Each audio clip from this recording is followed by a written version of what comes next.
Ahli Majlis Perbandaran Kajang Tan Bun Wah mendakwa Suruhanjaya Pencegahan Rasuah Malaysia SPRM mengugut dan memaksa beliau membuat pengakuan bersalah palsu menyalahgunakan peruntukan kerajaan negeri.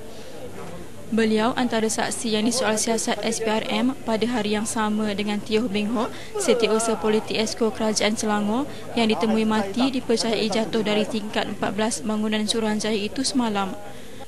Tan mendakwa beliau juga dilarang mendedahkan apa yang berlaku sepanjang proses penyiasatan kepada orang lain. Pegawai SPRM cakap kalau boleh jangan sebut-sebutnya ni di luar, tapi satu nyawa saya hilang. Saya fikir saya perlulah.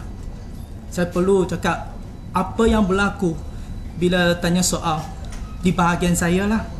Apa yang berlaku di median saudara Teo itu saya pun pastilah, tapi sayanglah, memang sedih hati. Dalam soal siasat semalam, Tan dipaksa oleh dua pegawai SPRM supaya mengaku tidak membekalkan 1,500 bendera Malaysia yang bernilai RM2,400 bagi satu majlis sambutan Hari Kemerdekaan di Don Seri Kembangan. Cara mereka soal siasat mula-mula lembut. Lepas itu dia tanyalah apa-apa cerita yang lama tentang keluarga saya, tentang anak saya, tentang isteri saya, itu semua. Lepas itu dia tanya balik, iaitu tentang resit. Adakah saya bekal bendera untuk mesra rakyat tahun lepas? Saya cakap ada. Cara mereka hanya paksa saya mengaku saya tidak membekal bendera itu.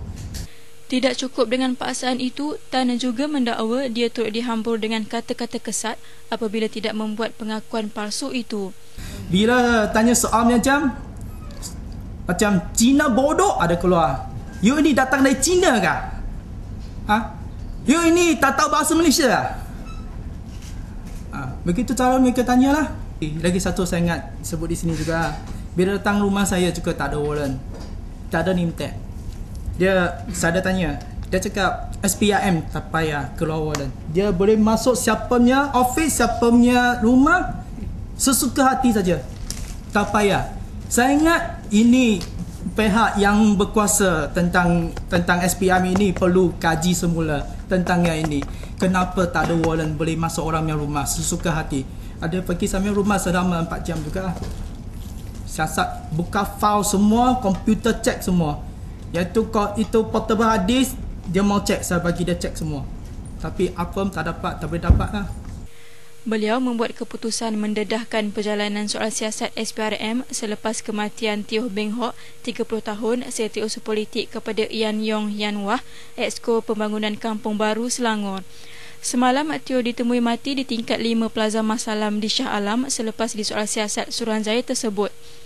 Sementara itu, Yan yang masih terkejut dengan kematian setiausahanya itu menggesa SPRM menjelaskan kepada umum apa yang telah berlaku sepanjang siasatan dijalankan. Kematian dengan tanpa sebab bukan satu penjelasan yang baik untuk memenuhi permintaan rakyat Malaysia yang mahu menuntut kebenaran dan keadilan. SPRM juga perlu menjelaskan secara teliti apakah cara dan juga taktik yang telah digunakan semasa menyoal siasat Teo dan juga saudara Tan. Dan saya amat kesal kerana sampai saat ini SPRM masih enggan memberitahu kisah benar dan seolah-olahnya menyembunyikan sesuatu di belakang. SPRM masih hutang keluarga Teo dan rakyat Malaysia satu penjelasan atas kematian beliau tiba-tiba. Exco Pelaburan Perindustrian dan Perdagangan, Teresa Kok pula mempersoalkan tindakan SPRM yang tidak membenarkan saksi yang disoal siasat ditemani peguam. Saya memang tak fahamlah yang argumen yang dibentangkan oleh pihak SPRM bahawa dalam 24 jam mereka ada hak soal siasat seorang tanpa kehadiran peguam. Saya nak tanyalah, peraturan mana yang mereka ikut sekarang? Undang-undang yang mana mereka ikuti sekarang bahawa peguam tidak harus berada di sisi mereka, malah pihak polis bila kami ditangkap oleh polis, kami juga boleh minta peguam kita berada di sisi kami bila soal siasat atau bila kami memberi keterangan. So saya nak minta pihak SPRM memberi menjelaskanlah kenapakah mereka menyalahgunakan kuasa mereka tanpa mengikuti kehendak undang-undang. Hadir sama pada sidang media tersebut Menteri Besar Selangor Tan Sri Khalid Ibrahim.